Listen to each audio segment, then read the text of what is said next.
तो उस टाइम पे हमारे जो धोनी जी हैं और विराट कोहली हमारे सीनियर होते थे उस टाइम पे। तो Mark Sports presents Champions Eve, an evening like never before with the champions.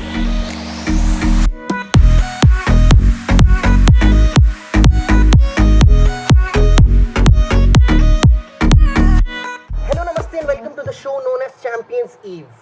और आज के हमारे जो गेस्ट हैं उनका नाम है Tarun Sharma. As far as I am concerned, I know he is a personal trainer, he is a national medalist, he has traveled 28 states solo in India.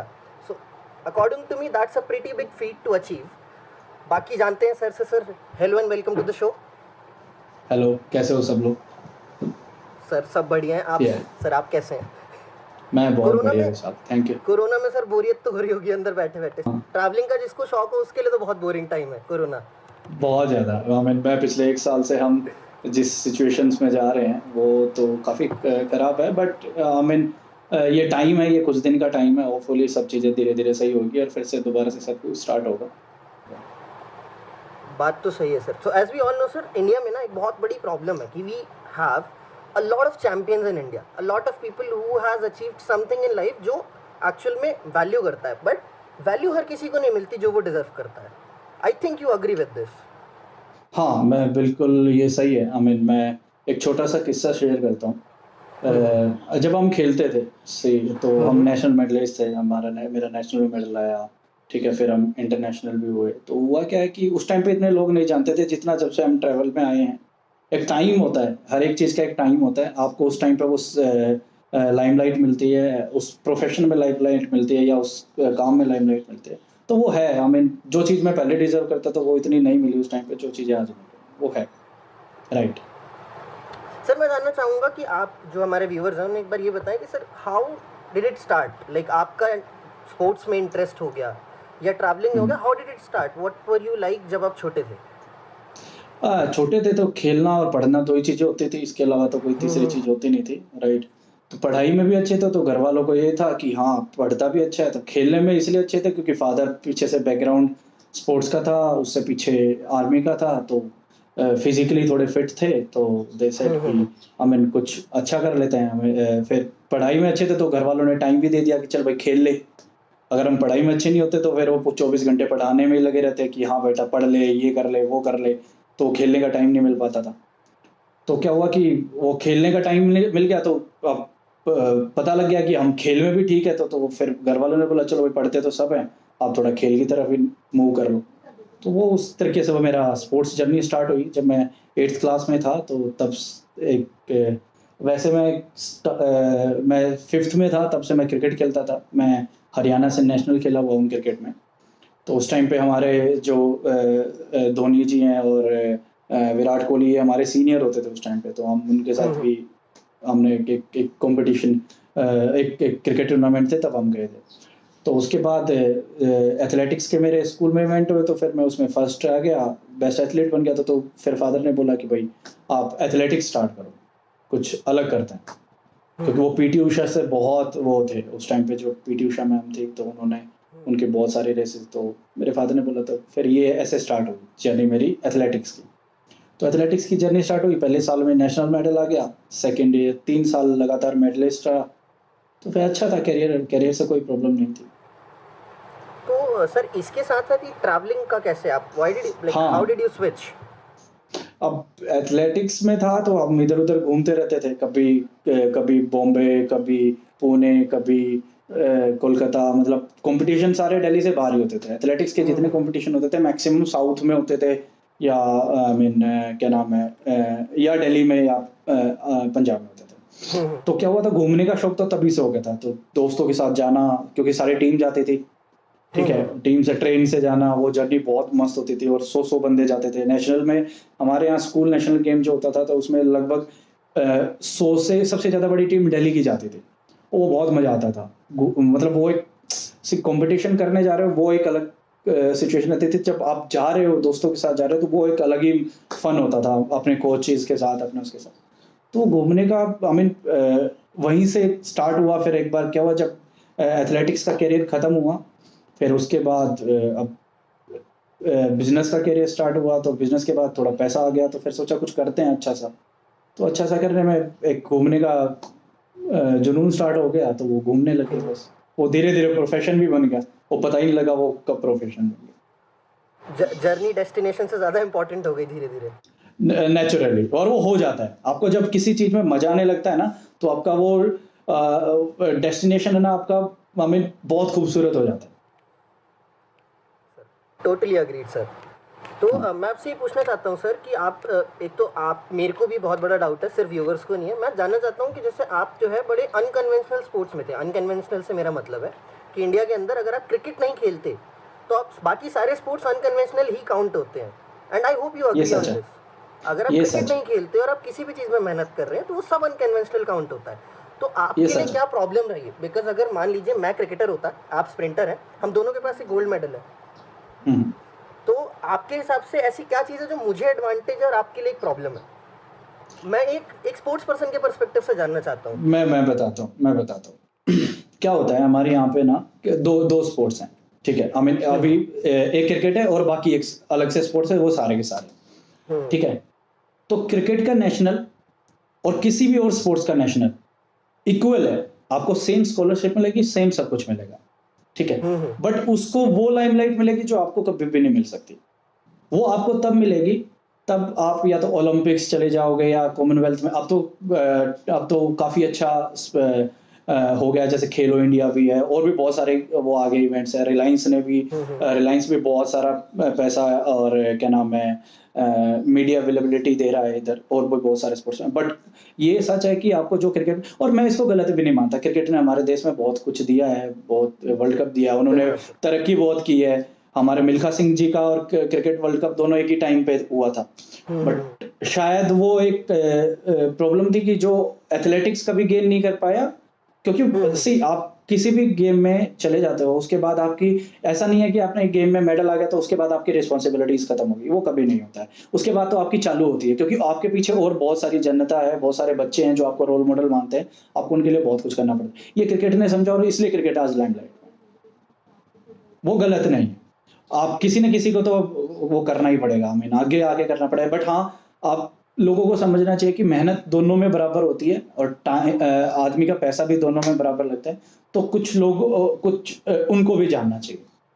नहीं, टोटली अग्रीड सर। आप स्पोर्ट्स कोई सा भी इंसान खेल रहे हो, मेहनत तो मेहनत है। मेहनत आप मेहनत किसी भी है, फॉर्म में कर रहे हो, आप चेस भी खेल रहे हो तो भी वो मेहनत तो मेहनत, आप दिमाग की मेहनत कर रहे हो। दिमाग की मेहनत कर रहे हो और अपना टाइम भी दे रहे हो, और पीछे पूरी फैमिली की आपके से उम्मीद है कि आप ये करोगे वो करोगे, तो उन सबका एक वो रहता है। ये सच है। तो मतलब इसका इफेक्ट आपको फाइनेंशियली भी देखने मिलता है कि अगर आपके पास Naturally. फेम कम है तो फाइनेंस भी कम है। ऑब्वियस सी बात है, आपको स्पॉन्सर्स नहीं मिलेंगे। आपको अच्छा गेम होगा तो उसको स्पॉन्सर मिलेंगे, राइट? स्पॉन्सर मिलेंगे तो आपको पैसा मिलेगा, पैसा मिलेगा तो आपकी परफॉर्मेंस ऑब्वियसली बात है वो डबल हो जाएगी। तो मतलब सर, जैसे मैंने आपके साथ देखा, आपके पास एक थोड़ा सा अच्छा एडवांटेज था कि you started off with your business, you started doing travelling. But आपने भी देखा होगा बहुत सारे स्पोर्ट्स पर्सन इंडिया में हैं जो कई बार ना, मतलब आपको बहुत सारे स्पोर्ट्स पर्सन मिलेंगे जिनकी बात में नहीं हो जाती कि कोई गोलगप्पा बेच रहा है, किसी का पता चलता है वाज अ नेशनल बॉक्सर जिनका केले का अपना शॉप है। तो हाँ, ऐसे केस में भी तो मतलब आपको अगर बाई चांस स्पॉन्सर ना मिल रहे हो बट स्टिल आपके पास गोल्ड मेडल हो, तो ये थोड़ा सा अनफेयर नहीं लगता आपको? एक बहुत क्रिकेटर ज़्यादा रिटायर unfair भी है। हो जाए तो भी उसको कभी केले बेचने की नौबत तो नहीं आएगी। I can bet on it. हाँ, क्योंकि अगर एक क्रिकेटर रिटायर होगा तो उसको वो कोच बन जाएगा। कोच बन जाएगा तो एटलीस्ट वो 10 से 15 लड़के उसको कभी भी मिल जाएंगे। जिससे क्या है कि एटलीस्ट अगर वो किसी से 2,000 रुपए भी लेगा तो वो 30,000 रुपए महीना कमा लेगा। यही एथलेटिक्स में नहीं होता है। एथलेटिक्स हो गया, और भी बहुत सारे गेम हैं, ठीक है, जिनमें नहीं हो सकता है। वो क्यों? क्योंकि यहाँ पे फुटफॉल नहीं है उन गेम्स का, राइट? तो वो आपको वो मिल नहीं पाएगा। तो वो, और मैं भी, कुछ मेरे दोस्त हैं कुछ ऐसे जो कुछ हरियाणा से हैं, कुछ यूपी से हैं, कुछ छत्तीसगढ़ के हैं, जो मेरे साथ खेलते थे। इवन तो मे भी शायद वो मेरे से अच्छे थे, बट वो आज ऐसे उनको वो जॉब नहीं मिली, या उनको कुछ उनकी, या मैं कह सकता हूँ भाग्य उनका उस टाइम पे अच्छा नहीं रहा। तो आज वो, मुझे नहीं लगता उनको वो काम करना चाहिए जो आज वो कर रहे हैं। नहीं सर, फेयर इनफ। तो मतलब सर, जो व्यूवर्स हमारे हैं उसमें बहुत सारे ऐसे बच्चे होंगे जो एक्चुअल में स्पोर्ट्स में बड़ा इंटरेस्टेड होंगे। आपकी और मेरी बात सुनेंगे तो ऑब्वियसली वो आपको देख के किसी हद तक तो मोटिवेट होंगे। बहुत सारे लोग हैं, चाहे स्प्रिंटिंग ना हो, किसी भी स्पोर्ट्स में हो, बट स्पोर्ट्स तो किसी स्पोर्ट्स भी, है। हाँ, तो मैं चाहता हूँ कि आपके हिसाब से अगर मैं आपको बोलूँ कि आपको एक 17-18 साल का बच्चा है, जैसे आप हुआ करते थे किसी टाइम पे, उसे एक एडवाइस देनी हो कि कोई ऐसी चीज़ जो आप मिस कर गए या आपको पहले ध्यान होती तो शायद थोड़ा-सा डिफरेंट या बेटर हो जाता, तो आप क्या एडवाइस देंगे? सी सर, हमने स्पोर्ट्स में ना एक आदमी मेरे हिसाब से, मेरे पॉइंट ऑफ व्यू से एक गलती करता है। हम किसी भी एक चीज़ पे बहुत डिपेंड हो जाते हैं, ठीक है? हम या तो आप बिल्कुल स्पोर्ट्समैन ही हो जाओगे या बिल्कुल आप पढ़ाई में हो जाओगे। तो आपको ना कुछ चीज़ें ना साथ में अलाइन करके चलनी पड़ेगी, ठीक है? आपको पढ़ाई भी अच्छी रखनी पड़ेगी। मैं उनसे बात कर रहा हूँ जो अभी करियर के बारे में सोच रहे हैं, राइट? 14-15 साल के बच्चे से मैं अभी बात नहीं कर रहा हूँ, रीज़न वाइज़ कि वो अगर उसकी लाइफ में कुछ भी ऊपर नीचे होगा, तो उसके पास टाइम है उसको सही करने का, राइट? तो ये है कि जो अभी करियर चूज़ करने वाले हैं कि हाँ, मुझे स्पोर्ट्स करना है या मुझे पढ़ाई करनी है। तो अगर आप स्पोर्ट्स करना चाहते हो, तो उसके साथ आप अपनी स्टडी को अलाइन करके चलो, बिल्कुल स्पोर्ट्स पे डिपेंडेंट ना रहे। रीज़न वाइज़ ये होता है कि स्पोर्ट्स एक ऐसी चीज़ है, अगर आपको एक इंजरी हो गई ना, तो आपका करियर वहाँ पे लगभग खत्म हो सकता है, ठीक है? या फिर अगर आप उसको रिहाब में भी जाओगे, तो रिहाब में भी 2 से 3 साल लग जाते हैं, क्योंकि हम इस चीज़ को भुगते हुए हैं। और करियर कोई खराब नहीं होता, स्पोर्ट्स करियर बिल्कुल खराब नहीं है। अगर आप किसी भी चीज़ में मेहनत करते हो, किसी भी चीज़ में आप दिल से मेहनत करते हो, आप उसमें सक्सेस होते हो। आप और ये मतलब ये सच है, अगर आपको सक्सेस मिलेगी मिलेगी, अगर आप नियत से और नियम से किसी भी चीज़ में मेहनत करोगे। तो करियर आप कोई भी चुनो। तो सर, इसके बाद एक सवाल और ये उठता है कि आपने 28 स्टेट्स ट्रैवल करे, तो ऑब्वियसली आपने जो अभी बहुत बड़ा टॉपिक चल रहा है इंडिया में, कि इंडिया में साइकोलॉजिकली लोग डिवाइड हो गए हैं। बाकी डिवीजन का आइडिया नहीं, पर साइकोलॉजिकली काफ़ी हद तक हो गए। तो आपने जो अपने एक्सपीरियंस में देखा 28 स्टेट्स में कि we are very different but still united, तो वो आपका एक्सपीरियंस कैसा रहा? If you can explain in your own word. यार मेरे को ना या तो मैं बिल्कुल रूट्स में गया, मैं ज़्यादा शहरों में नहीं घूमा, तो मुझे ऐसा कोई डिफरेंट लगा नहीं फीलिंग्स से। सब आदमियों ने मुझे बहुत प्यार किया, ठीक है? मैं हर एक उन छोटे-छोटे ट्राइब्स में भी गया जो शायद आज मेरे ख्याल से उनको खत्म हो जाएँगे कुछ टाइम बाद, क्योंकि वो बचे ही नहीं हैं। मैं लद्दाख के एक ऐसे ट्राइब में गया जहाँ पे सिर्फ 150 लोग ही बचे हुए हैं, जिनको हमारी बोली नहीं पता और उनको पता ही नहीं है कि ये इनके पास फ़ोन भी है, ठीक है? मैं आर्यन वैली भी गया था, आर्यन वैली जो सिर्फ 4000, अब तो 2000 बचे हुए हैं, जब मैं गया था जब तो 4000 बचे हुए थे, ठीक है? तो फीलिंग पूरे देश की मुझे एक ही लगी कि सब लोग आई मीन सच में यूनाइट हैं, ये सच है। मैं एक गाँव गया था, वो बिल्कुल सिक्किम में है, जहाँ पे चाइना ने एक बार अटैक किया था। तो वो लोग वो आज भी इंडिया से, और आई मीन वो इंडियन ही है, बट वो कई बार हम ऐसा सोच लेते हैं कि वो मतलब वो चाइना के हैं, ऐसा कुछ हम एक सोच लेते हैं, बट ऐसा नहीं है। वो लोग इतना प्यार करते हैं, शायद हम इतना प्यार नहीं करते होंगे उनसे, ये सच है। तो आपके नज़र में आपने पूरा इंडिया ऑलमोस्ट क्या पूरा ही घूम लिया है, तो आपकी सबसे बेस्ट सिटी, बहुत कंट्रोवर्शियल है क्वेश्चन, बट हर किसी के अपने ओपिनियन होता है, आपकी सबसे बेस्ट सिटी कौन सी है? सिटी या जगह? City, only city. Best city मेरे को अहमदाबाद अच्छा लगा, बहुत शांत है, बहुत डेवलप्ड है, ठीक है? अगर सिटी की बात करें, बहुत ज़्यादा भीड़ भाड़ नहीं है। पुणे बहुत अच्छा लगा मुझे, ठीक है? पुणे में बहुत ज़्यादा भीड़ भाड़ नहीं है, बहुत शांत है, लोग अच्छे हैं। ये 2 सिटी मुझे काफ़ी अच्छी लगी। बेंगलोर भी अच्छा है, मुंबई को छोड़ के, क्योंकि दिल्ली मुंबई में बहुत भीड़ है, ठीक है? ट्रैफिक है, तो और आई मीन बेंगलोर में भी बहुत ट्रैफिक है, बट कुछ जगह अच्छी हैं सिटी में। पर मेरे को सबसे अच्छी सिटी पुणे और अहमदाबाद। सर, मैं एक लास्ट क्वेश्चन, हम इसके बाद एक राउंड खेलेंगे, रैपिड फायर राउंड। उसके पहले एक बस लास्ट क्वेश्चन था कि मेरे को आपसे ये पूछना था कि आपने अपने पास्ट से अपना प्रेजेंट बनाया। आपका पास्ट और प्रेजेंट में बहुत ज़्यादा मेलजोल नहीं है कि ट्रैवलिंग और स्प्रिंटिंग एकदम सेम चीज़ें नहीं है, बट स्टिल आपने कुछ प्लान करा था, आपने अपने इंटरेस्ट के हिसाब से करा और वो वर्कआउट भी करा। तो if I ask you where do you see your future going, कि आपको इन फ्यूचर इसी चीज़ को लेके आगे क्या करना है, तो what will be your answer? Are you sure, are you not? हाँ, मैं बताता हूँ। यार ये जो टाइम था ना, कोरोना का टाइम, इसने बहुत कुछ सिखाया, ठीक है? आई मीन 2 साल, ऑलमोस्ट 2 साल हो जाए, ऑलमोस्ट 1.5 साल हो जाएगा, ठीक है? हम 1 साल से तो ऑलमोस्ट लॉकडाउन ही है। लास्ट ईयर इसी टाइम पे लॉकडाउन आई मीन लगा था, और 1 से 1.5 साल हो जाएगा। मैंने एक चीज़ बहुत अच्छे से वो करी कि फ़िटनेस, अगर कोई भी आदमी फ़िट है ना, अब हमें नहीं पता है, हम क्योंकि अभी तो ये कोरोना है, क्या पता कुछ आगे भी कुछ ऐसा आ जाए, क्योंकि अभी पता नहीं है सिचुएशंस क्या चलेगी। और इंसान की फ़िटनेस और उसकी इम्यूनिटी, ये 2 चीज़ ऐसी हो गई हैं, अगर आप इस चीज़ में बेस्ट हो तो आप किसी भी सिचुएशंस को अगर हम फिट होते, तो हमें शायद लॉकडाउन की ज़रूरत ना पड़ती या इतना सब कुछ की ज़रूरत ना पड़ती। तो हमारी लाइफ़ ऐसे चल रही होती। तो मेरा अब बहुत इंटरेस्ट, क्योंकि मैं स्प्रिंटिंग में था, मैं फिट ही रहा हूँ, फिज़िकली मैंने फिज़िकल नॉलेज है मुझे, कि भाई कैसे लोगों को फिट करना है, कैसे लोगों के साथ। अब तो मेरा अब सारा का सारा फ़ोकस, मैक्सिमम फ़ोकस अब फ़िटनेस पे ही है। मैं अपने आप को अब आगे as a good personal trainer, जिसमें लोगों को फिट रखूँ, चाहे और लोगों को अच्छी डाइट बता पाऊँ, अच्छी फिज़िकल एक्टिविटीज़ बता पाऊँ, ताकि लोग अपने आप को एटलीस्ट कुछ थोड़ी बहुत फिज़िकल एक्टिविटी करें, जिससे उनकी फ़िटनेस सही रहे। तो कुछ भी और प्रॉब्लम, कोई भी अलग-अलग और कोई वायरस आए, तो उन पे इतना अफ़ेक्ट ना करे। क्योंकि बहुत सारे लोग खोए हैं इस टाइम पे। हमें भी लगता है कि अगर शायद वो कुछ फिज़िकल एक्टिविटी करते, तो वो शायद वो इस सिचुएशन में ना पहुँचते। सर, तो coming to the same topic, you are a fitness trainer, तो इसका जैसे एक गुड साइड है, जैसे आपके साथ है कि यू आर इन स्पोर्ट्स, तो ऑब्वियसली आपका एक जेनेटिक फिजिक जो है वो अपने आप ही मॉडिफाई हो जाता है। आप बहुत ज़्यादा अगर मेहनत करते हो तो आप जेनेटिकली आपका फ्रेम बड़ा अच्छा हो जाता है। But in terms of people now days, मेरी एज के हो गए, आपकी एज के, किसी के भी एज के हो गए, bad practices in natural lifting या बैड प्रैक्टिसेस इन स्पोर्ट्स बहुत चलती है, लाइक स्टेरॉइड्स, लाइक सस्ते वाले गेनर्स जो आते हैं। तो what are your views on that? Because मेरा पर्सनली मानना है कि आप सिर्फ प्रोटीन डाइट लेके भी एक अच्छा फिजिक, अच्छी फिटनेस बिल्ड कर सकते हैं।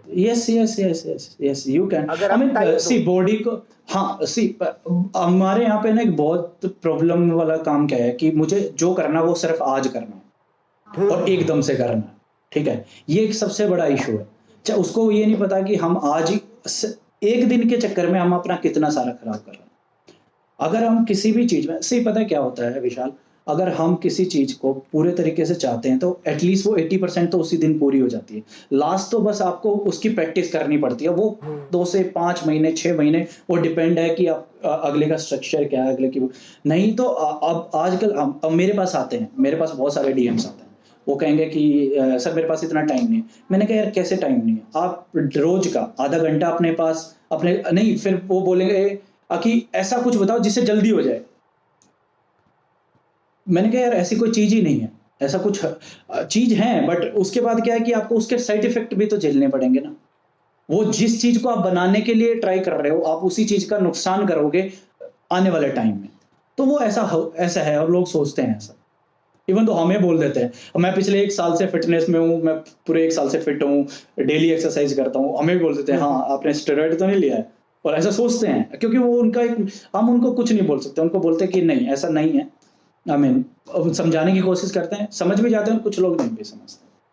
हाँ सर, वही डिफरेंस है कि आप स्टेरॉइड के साथ 1 साल में जो बॉडी बनाते हो, बिना स्टेरॉइड के 5 साल लगते हैं, बट पॉसिबल है। नहीं, ऐसा नहीं है, 5 साल नहीं लगते हैं। नहीं, ऐसा नहीं है, 5 साल नहीं लगते हैं। मैंने बहुत लोगों को ये बोलते सुना है कि टाइम का बड़ा डिफरेंस आता है। वो टाइम का डिफरेंस आएगा ही आएगा, ठीक है? आप किसी भी चीज़ को, आपकी बॉडी की आई मीन आप 5 किलो वेट उठा रहे हो, ठीक है? आपने कुछ ऐसा सब्सटेंस दे दिया आपकी बॉडी को, आपने एकदम से 10 किलो उठा लिया, तो वो 10 बॉडी तो सेम ही है ना, ठीक है? तो वो उसको जल्दी वो करेगी। बट अगर आपने सोच लिया कि हाँ मुझे करना है, तो जहाँ 2 महीने लगते हैं वहाँ 4 लग जाएंगे, क्या फ़र्क पड़ता है? आपको करना तो रेस्ट ऑफ लाइफ वही करना है ना, तो टाइम लगता रहेगा, क्या प्रॉब्लम? और वो होता क्या है कि वो आदमी ना जब करता है, जब आदमी का अगर खुद से एक्सरसाइज करने लग जाता है ना, मैं बहुत सारे ऐसे लोगों को जानता हूँ जो स्टेरॉइड यूज़ करते थे, उन्होंने यूज़ किया, उनकी बॉडी बन गई, उसके बाद उन्होंने नहीं किया है, क्योंकि उनका फिर वो डेली उनकी हैबिट बन गई, उनके पास ज़रूरत ही नहीं पड़ी उनको। तो वैसे हैं बहुत सारे लोग। तो सर, एक तो मैं भी बहुत सारे लोगों को जानता हूँ, आप भी जानते होंगे। अगर मान लीजिए कोई इंसान है जो 1-1.5 साल या बिगनर ही है जिम में, क्योंकि जिम में आप जाएंगे तो आपको 2 टाइप के ट्रेनर ऑब्वियसली मिलेंगे। एक अच्छे ट्रेनर होते हैं, और ट्रेनर वैसे कोई भी बुरा नहीं होता, पर यूजुअली कई ट्रेनर आपको जल्दी बता देते हैं कि आप गेनर ले लो, आप फिर इंजेक्शन ले लो। तो अगर आपको कोई ऐसा इंसान मिले, तो आप एज अ ट्रेनर, बिकॉज लोग आपकी बेटर सुनेंगे, देख कर ही बेटर सुनेंगे कि ऑब्वियसली फिजिक अच्छी, आप क्या एडवाइस देना चाहेंगे कि किसी को कब क्यों लेना चाहिए, अगर लेना भी है? अगर लेना भी है, हाँ, सी मैं ट्रेनर हूँ, पहली बात तो ये है कि मैं ट्रेनर हूँ।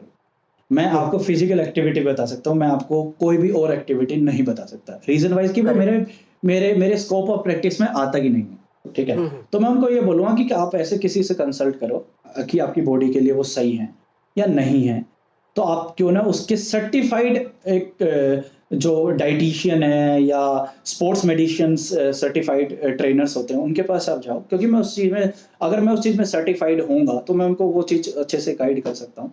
तो मैं फिर उस तरीके से उनको हैंडल करूँगा, क्योंकि आप किसी को भी कितना बताओगे, आई मीन वो सही नहीं है।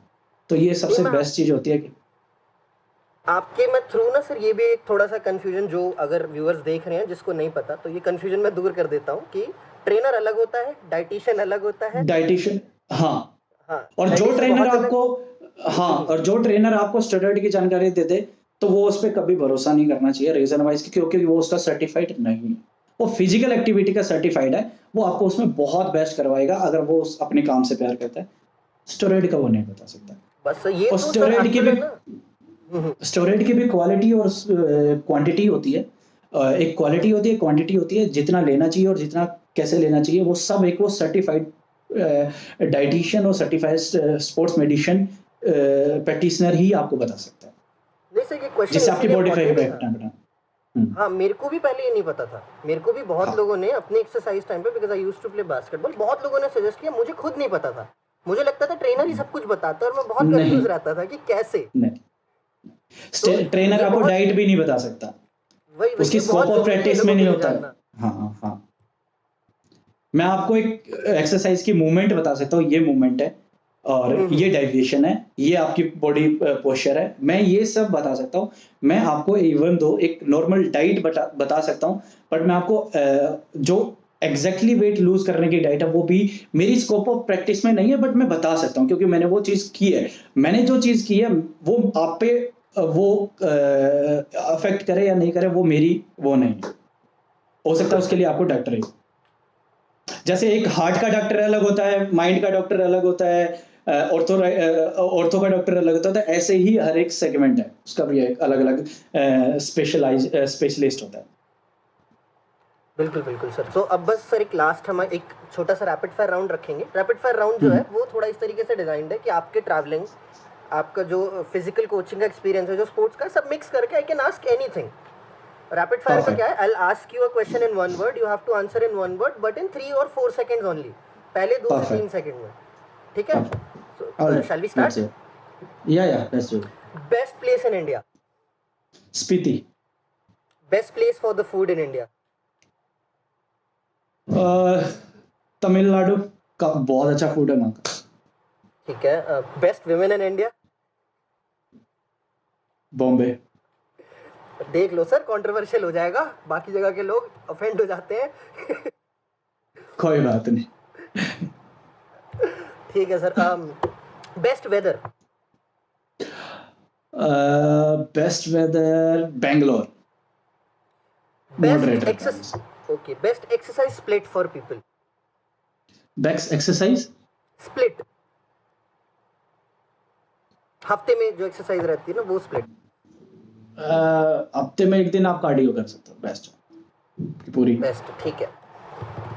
Best food you ever eat? Chow mein बहुत मस्त लगती है मुझे। So you like Chinese food? Just one food. Best moment of your life? PT Usha ने मुझे मेडल पहनाया था, national medalist. I can understand, वो होगा sir best. The most embarrassing moment of your life?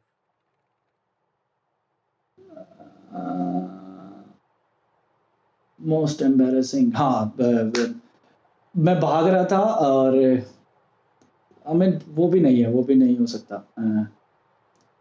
ऐसा कुछ है नहीं। हाँ, मेरी एक एक्सरसाइज करते वक्त एक बार पैंट फट गई थी, वो सबसे गंदा एम्बैरेसिंग था, वो सही था। अभी रिसेंट हुआ था। अपने आप में तो सर एम्बैरेसिंग हो जाता है, थोड़ा तो हो ही जाता है। हाँ, वो बहुत गंदा था, और वो स्क्वाट्स करते वक्त फटी थी तो बहुत गंदा था। अच्छा, worst injury you ever had? Commonwealth के टाइम पे मैं कॉमनवेल्थ खेलने से रह गया था, तो मेरी क्वाड्रिसेप्स मसल फट गई थी। Best advice you ever received in life? From my mom, she said कि कभी गलत मत करियो, अच्छे से मेहनत कर। ओके सर, सो इसी के साथ सर इंटरव्यू खत्म करते हैं। It was really nice talking to you. Same here Vishal, thank you so much. Thank you so much for joining us sir, and it was a really good interview. You were really frank, you were really confident, तो बहुत मज़ा आया। ऐसा कुछ thank you problem सो नहीं हुई in much, general. Nice to And meet I- you. बिल्कुल बिल्कुल sir, feeling is mutual. It was really nice meeting you. I live near Delhi, so कभी ऐसे टाइम मिला तो I will surely come and meet you in person. Sure. अब मैं Mumbai shift हो गया हूँ अच्छा जनवरी में, ओके, सो मैं अभी वहीं पे रहता हूँ। सो कोई मैं दिक्कत अभी नहीं सर, दिल्ली हूँ। ट्रैवल करते करते आ जाऊंगा। आप कुछ सीखोगे तो ट्रैवल कर लोगे तो आ जाओगे, तो फिर आओ। मैं खाना बहुत अच्छा बनाता हूँ, तो तुम्हें मेरे हाथ का खाना खिलाऊंगा। बिल्कुल बिल्कुल सर, आते हैं तो मिलते हैं सर। बिल्कुल, इट वाज नाइस पक्का। Talking to you sir.